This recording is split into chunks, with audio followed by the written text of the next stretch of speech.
ɗauki shi. azumi ya tafi kenan. Har gashi yanzu zai tafiyar shi. Azumi ya tafi kenan. Wanda yi shi ya dace ya samu rabo mai girma. Ramadana ya yi tafiyar shi, azumi ya tafi kenan.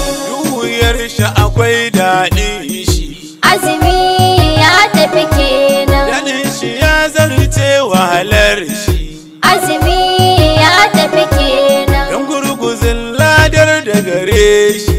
Azumi ya tafi kenan. Mai kuɗi talaka na yin shi ko sarki kake bai da hukuma. Ramadana